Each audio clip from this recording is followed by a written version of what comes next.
Pemirsa, kembali bersama saya Bayu Oktara dalam segmen Public Corner di White Shot. Dan kali ini kami akan memperbincangkan mengenai berdakwah dengan kasih sayang seperti yang dilakukan oleh Majelis Tafsir Al-Quran atau MTA. Kita ketahui bahwa Majelis Tafsir Al-Quran adalah sebuah lembaga yang bergerak di dunia pendidikan dan juga dakwah Islam yang berkedudukan di Surakarta, di mana tahun 1972 didirikan oleh Bapak Ustadz Abdullah Tufail Saputra Rohimahullah dengan maksud dan tujuan untuk mengajak umat Islam untuk kembali kepada Al-Quran. Dan sejak berdirinya, Majelis Tafsir Al-Quran telah memiliki banyak sekali kegiatan yang telah dilakukan karena memang lembaga ini sangat konsen terhadap dunia pendidikan dan juga pengkajian Al-Quran. Dan berbagai kegiatan tersebut diantaranya adalah pengajian umum, pengajian khusus, pendidikan formal, pendidikan non-formal yang meliput dunia sosial dan perekonomian. Dan baru-baru ini Majelis Tafsir Al-Quran telah mengadakan satu acara yaitu Silaturahmi Nasional yang dihadiri juga oleh Bapak Wakil Presiden Republik Indonesia yaitu Bapak Budiono dan Bapak Gubernur DKI Jakarta yaitu Bapak Joko Widodo. Seperti apa kegiatan tersebut? Sama-sama kita saksikan tayangan yang berikut ini. Dari persaudaraan terletak pada kasih sayang yang ditampilkan dalam bentuk perhatian, kepedulian, dan hubungan yang akrab di antara kita. Ukhuwah adalah persaudaraan yang berintikan kebersamaan, kerukunan, dan kesatuan. Kebersamaan di kalangan kaum muslim atau ukhuwah Islamiyah adalah persaudaraan yang diikat oleh kesamaan akidah. Bagi umat Islam, pedomannya adalah Al-Quran dan As-Sunnah. Pedoman sebagai individu maupun sebagai anak bangsa agar dapat meraih kemajuan dan kebahagiaan. Mudah-mudahan dengan adanya Majelis Tafsir Al-Quran yang berpusat di Surakarta, yang sekarang sudah mengembang pesat di seluruh Indonesia ini, membawa dampak yang positif, ikut partisipasi aktif, membangun NKRI, terutama membangun di bidang mental, membangun di bidang akhlak, membangun di bidang hati yang sedang sakit. Ya, pemirsa, untuk membahas lebih jauh mengenai apa dan bagaimana kiprah MTA dalam masyarakat, sudah hadir di studio kami, yaitu Ketua Majelis Tafsir Al-Quran, Al-Ustadz Dr. Andes Ahmad Sukino. Assalamualaikum, Ustadz. Waalaikumsalam warahmatullahi wabarakatuh. Dan lalu kemudian juga ada Ketua MUI Pusat, beliau adalah Ketua Bidang Kerjasama dan Hubungan Internasional, yaitu Bapak Muhyiddin Junaidi. Assalamualaikum Pak Junaidi. Assalamualaikum warahmatullahi wabarakatuh. Terima kasih telah berkenan hadir di studio kami. Dan ini baru saja kita sama-sama menyaksikan satu cuplikan mengenai kegiatan Majelis Tafsir Al-Quran di Istora kalau saya tidak salah ya. Mungkin Ustadz bisa jelaskan mengenai kegiatan tersebut yang tadi tayangannya sudah kita saksikan. Jadi memang di Istora kemarin tanggal 15 September kita mengadakan Silaturahmi Nasional MTA yang dihadiri oleh, dan di samping itu meresmikan 128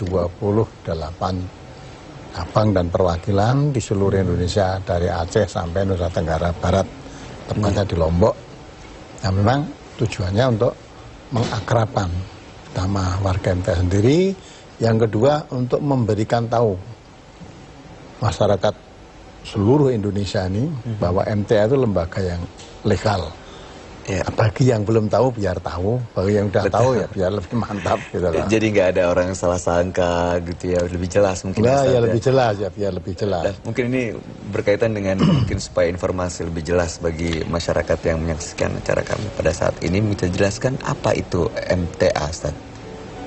Sebenarnya MTA itu kan berdiri tahun 1972. Betul. Dari tanggal 19 kemarin itu tepat usianya 41 tahun. Sebetulnya kegiatan Majelis Tafsir Al-Quran tidak lain hanya mengajak umat Islam, karena Indonesia ini mayoritas beragama Islam. Betul. Maka kita ajaklah bahwa Islam itu sumbernya dari Al-Quran dan Sunnah Rasulullah SAW. Maka MTA dijadikan ini untuk supaya umat Islam itu mencintai Al-Quran dan mencintai Sunnah Rasulullah. Maka kita adakan kegiatan di Majelis Tafsir itu mengkaji Quran dan tafsirnya dan Sunnah Rasulullah supaya menjadi rujukan bagi umat Islam dalam kehidupan berhidup di dunia ini sampai mencapai kebahagiaan hidup berbahagia di akhirat kelak. Nggak ada tujuan lain. Nggak ada tujuan lain. Dan lembaga ini sudah berdiri hampir di seluruh provinsi yang ada di Indonesia. Sudah mempunyai sampai hari ini mempunyai 430 cabang dan perwakilan merata di seluruh Indonesia. Awal berdirinya Majelis Tafsir Al-Quran tahun 1972 oleh Ustadz Abdullah Tufail Saputra Rohimahullah. Itu latar belakangnya apa, Ustadz? Ya itu memang di latar belakangi, beliau kan seorang pedagang yang keliling di seluruh Indonesia. Pada saat itu umat Islam ya sering terjadi pertengkaran kecil-kecilan lah gitu. Akhirnya beliau apa sebabnya? Mencari sebabnya itu apa?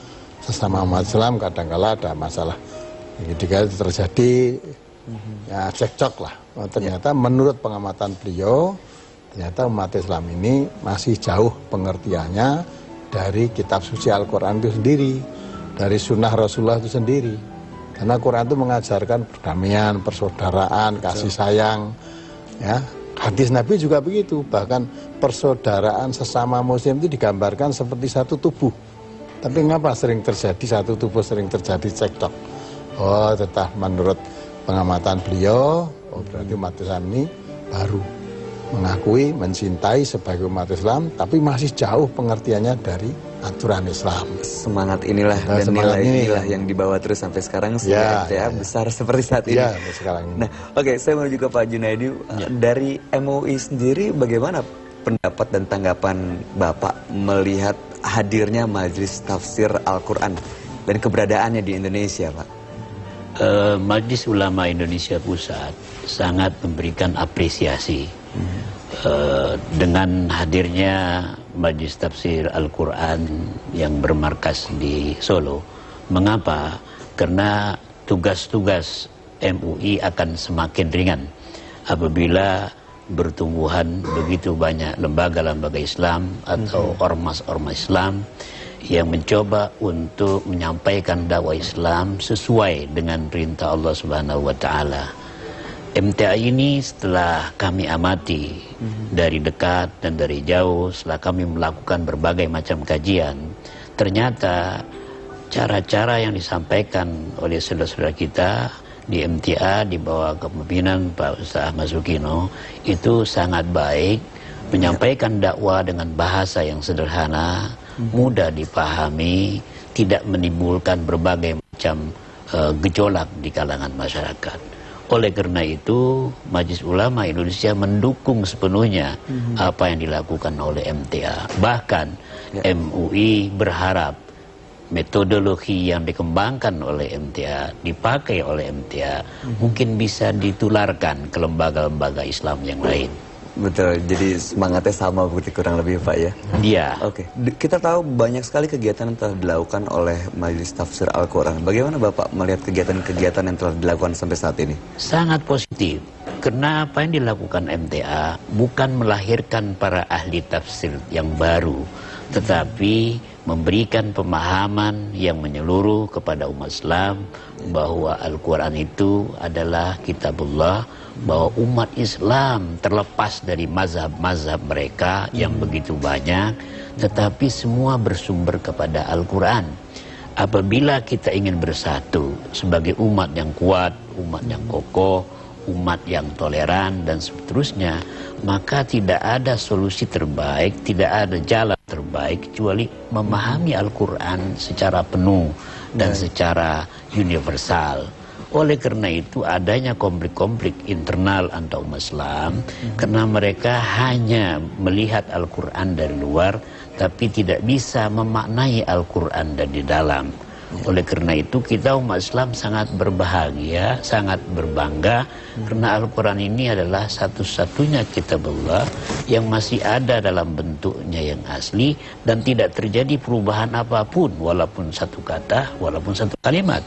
Maka kalau ada lembaga, ada ormas yang mencoba untuk mengembangkan cara-cara memahami Al-Quran dengan baik, kita dukung sepenuhnya. Baik, nanti kita teruskan perbincangan kali ini. Dan pemirsa, untuk mengetahui lebih jauh mengenai Majelis Tafsir Al-Quran, kami akan lanjutkan saat lagi. Untuk itu tetaplah bersama kami.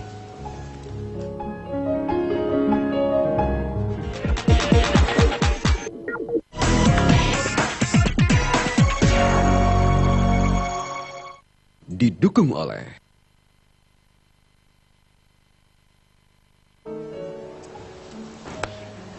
Pemirsa, terima kasih Anda masih dalam segmen Public Corner di White Shot dan kami tengah memperbincangkan soal Majelis Tafsir Al-Quran yang baru-baru ini seperti Anda ketahui mengadakan silaturahmi nasional di Istora Senayan, Jakarta. Nah, ini ada yang beranggapan masih belum jelas nih. Ini sebenarnya MTA ini ormas atau yayasan, Pak Ustadz?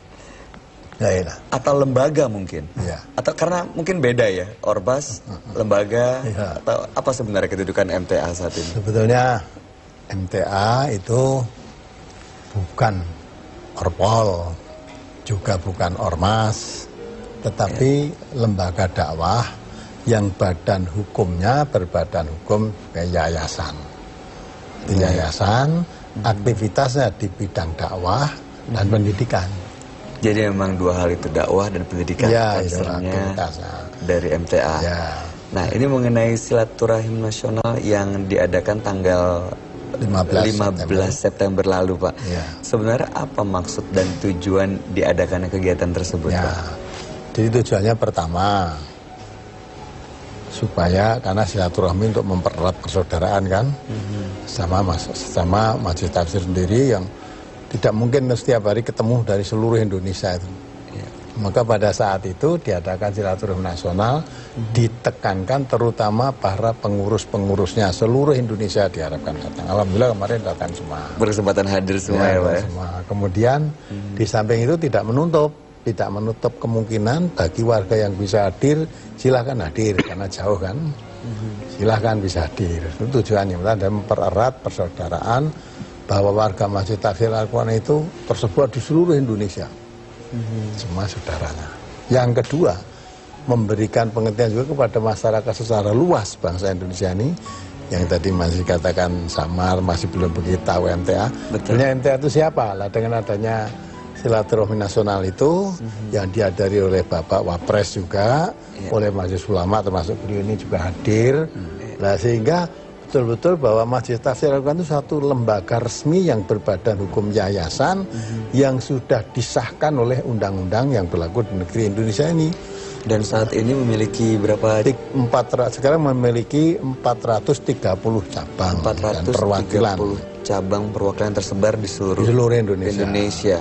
Dan kedepannya masih mungkin untuk berkembang masih lagi. Mungkin sekarang ini yang minta diresmikan sudah banyak sekali, tapi saya tunda nanti.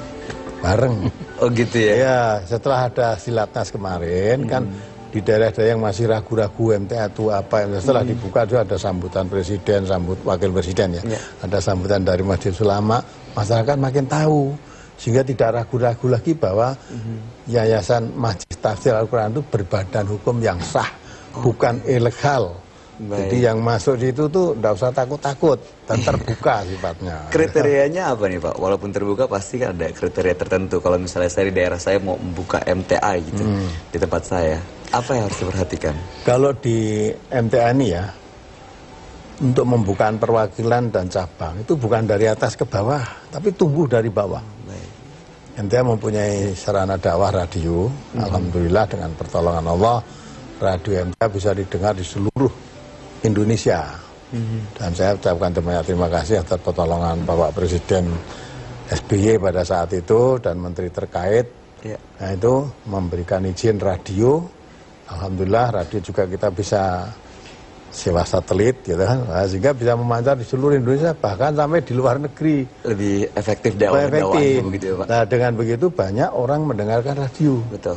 Mendengarkan radio, para pendengar itu akhirnya mengadakan kelompok. Dengar kajian semacam ini, Nah, akhirnya mereka dengan kelompok, terus rutin juga ikut kajian kita. Akhirnya minta permohonan, utusan dari para pendengar itu datang ke kantor pusat supaya dibina pengajian itu dari MTA pusat. Langsung kita kirim, di mana kita kirim dan gratis tanpa biaya itu. Baik. Tanpa biaya semua, sampai Medan, Pontianak, sampai itu kita kirim tanpa biaya semua. Dan masih terus dilakukan? Terus, dan syaratnya apa? Bisa diresmikan, syaratnya harus ikuti kajian secara rutin. Misalnya jadwalnya seminggu sekali, tidak boleh misalnya ini hujan, libur, tidak boleh. Jadi hajat masuk harus masuk. Tetap masuk. Karena kalau nanti dia libur, itu hujan ya, gurunya dari pusat datang, maka berarti kan kacau. Ternyata libur. Ya. Oke, baik. Pak Junaidi, melihat kemajuan yang telah dicapai oleh Majelis Tafsir Al-Quran sampai saat ini, dengan begitu banyak cabang tersebar di seluruh Indonesia, kegiatan-kegiatan yang juga terus intensif begitu ya. Bagaimana pendapat Bapak melihat kemajuan dari Majelis Tafsir Al-Quran? Saya melihat bahwa ini bukti bahwa dakwah yang disampaikan oleh MTA itu tepat sasaran, terutama yang berkaitan dengan penggunaan alat komunikasi seperti radio, TV screen dan lain sebagainya. Kita hidup di era digital saat ini, di mana orang begitu banyak kegiatannya. Kalau dengan membuka radio bisa mendengarkan dakwah sambil melakukan pekerjaan lain, itu kan suatu terobosan. Betul. Jadi diharapkan lembaga-lembaga Islam, ormas Islam yang lain bisa meniru metodologi ini dan aktivitas, katakanlah ijtihad dakwanya Majelis Tafsir Al-Quran, sehingga bisa mencapai seluruh pelosok tanah air. Itu tidak mudah. Betul. Maka kalau kita melihat arti dakwah itu, dakwah artinya kan menyampaikan. Menyampaikan di zaman Rasulullah SAW itu kan dengan mulut saja. Tapi di zaman sekarang kita harus menggunakan teknologi tinggi, teknologi maju.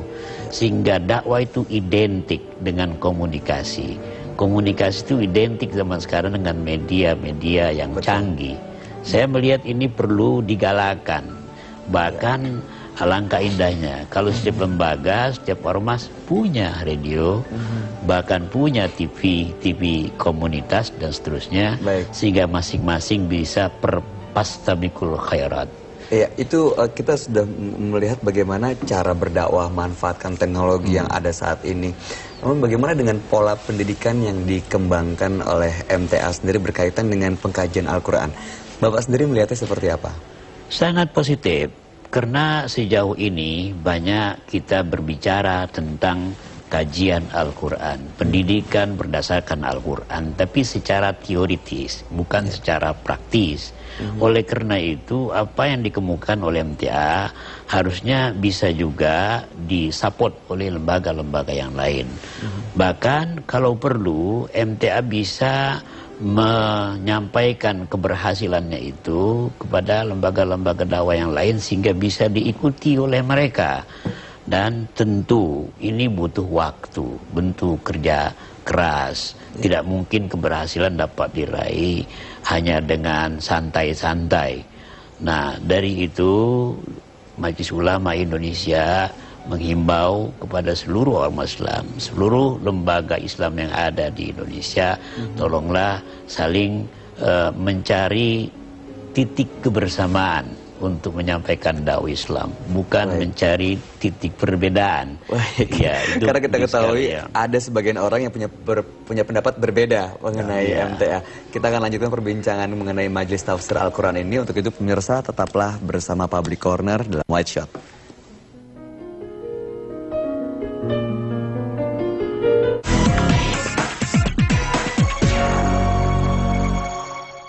Didukung oleh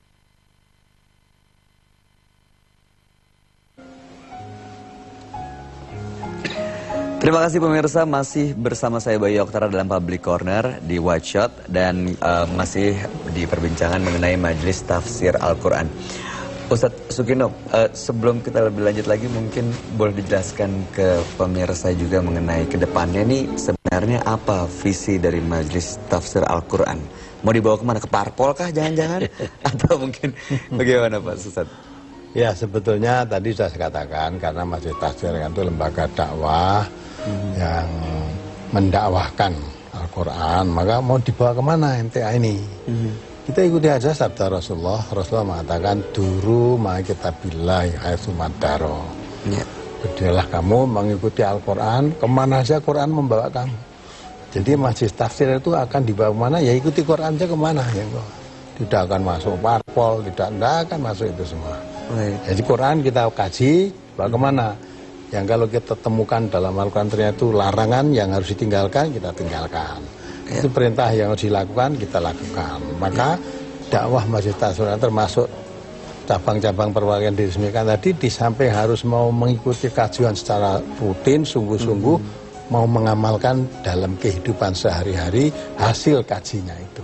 Nah, cara dakwah seperti ini kan tidak sedikit juga membuat sebagian masyarakat beranggapan MTA ini punya cara yang berbeda, tidak sepaham begitu ya Pak. Betul. Apalagi kemarin juga kita dengar di Purworejo ada kejadian yang kurang mengenakan gitu.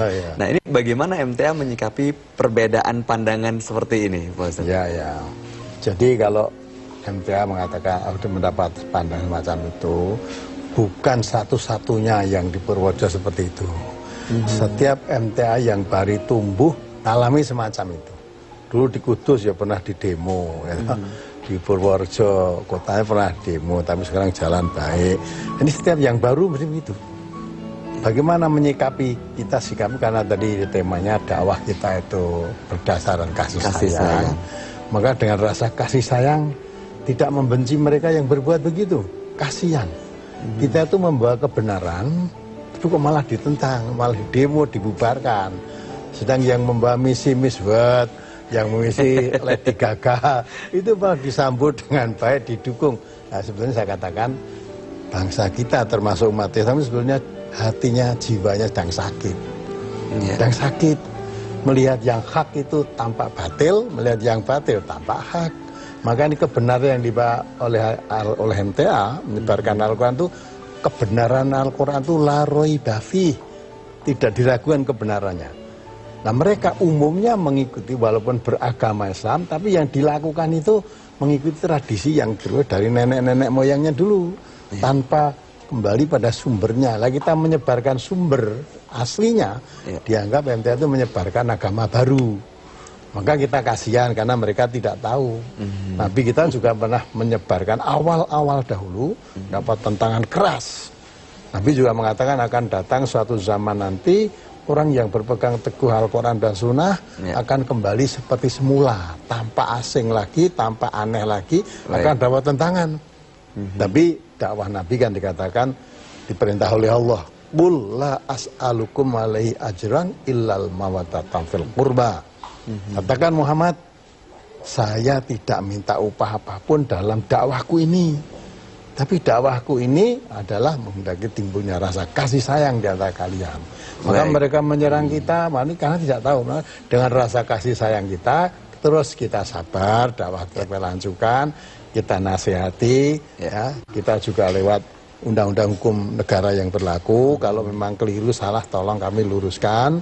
Tapi kalau betul, apa salahnya? Lah kadang ini aparat pemerintah sendiri kadang tidak memahami itu. Kadang-kadang yang sudah menurut peraturan yang benar malah disuruh ya ngalah, yang apa itu tidak menurut aturan, malah itu kadang-kadang diberi kesempatan.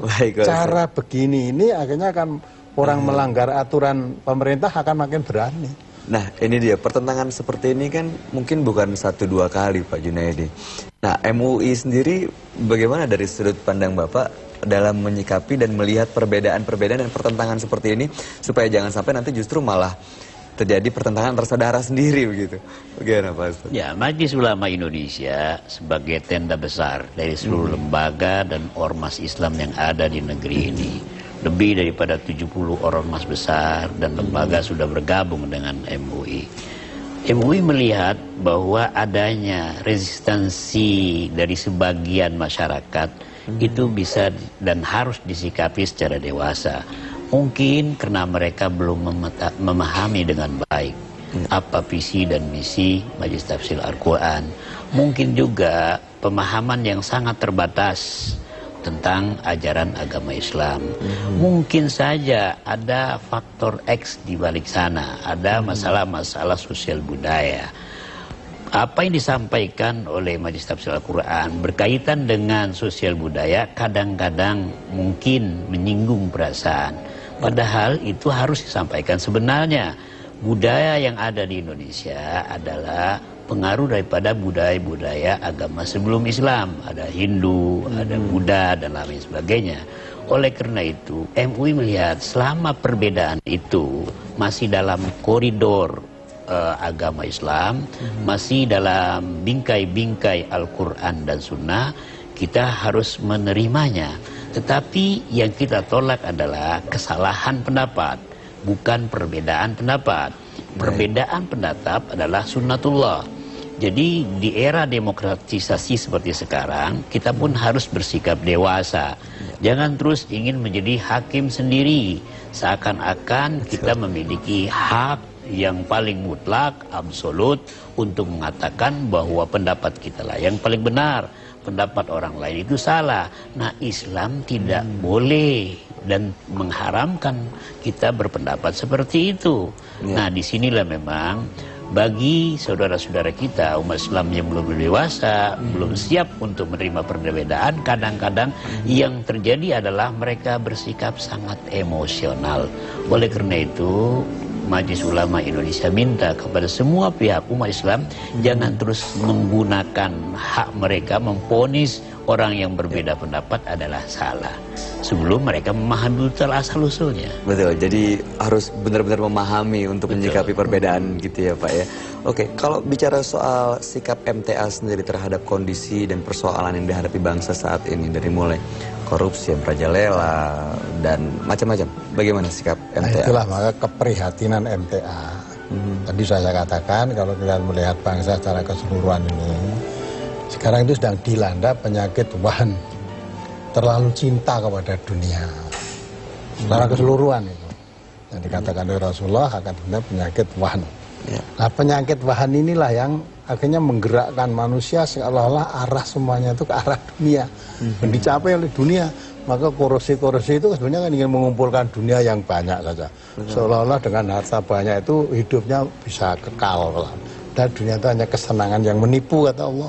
Dia tertipu, dan tertipu tapi tidak merasa. Maka itu menunjukkan bahwa hatinya itu sakit. Nah, dengan menghadapi begini, maka MTA harus lebih menggalakkan dakwahnya untuk mengobati penyakit ini.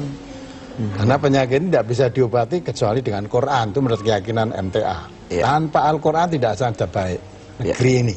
Maka dengan disebarkannya dakwah, disembangkan seluruh Indonesia. Karena Alhamdulillah bangsa Indonesia ditakdirkan oleh Allah mayoritas beragama Islam, dan katanya umat Islamnya terbesar di seluruh dunia. Tapi warnanya semacam ini kan memalukan. Baik, semoga apa yang dilakukan MTA ini bisa jadi sama baik, semua, jadi baik semua. Maka kita dakwah dengan santun, dengan kasih sayang, supaya orang itu mengerti tentang Islam itu begini. Nah, sehingga mengamalkan Islam ini, korupsi akan hilang, pekat penyakit masyarakat. Nah, sekarang narkoba dari seluruh Indonesia hampir setiap hari ditayangkan di metro juga kan, ditangkap polisi, tapi ada terus berkembang terus penyakit hatinya yang sakit. Mudah-mudahan apa yang diperjuangkan oleh MTA menjadi sama untuk jadi semangat kita semua untuk membawa bangsa ini menjadi lebih baik lagi ya Pak ya. Terima kasih kalau begitu Bapak Ustadz Sukino yang telah berkenan hadir, dan juga Bapak Muhyiddin Junaidi yang telah hadir di White Shirt kali ini. Dan pemirsa, demikianlah perbincangan kita mengenai Majelis Tafsir Al-Quran. Semoga ini membawa kejelasan buat semuanya. Kalau perbedaan harusnya disikapi bukan dengan emosional gitu ya Pak ya. Demikianlah Public Corner dalam White Shirt kali ini. Saya Bayu Oktara, sampai jumpa.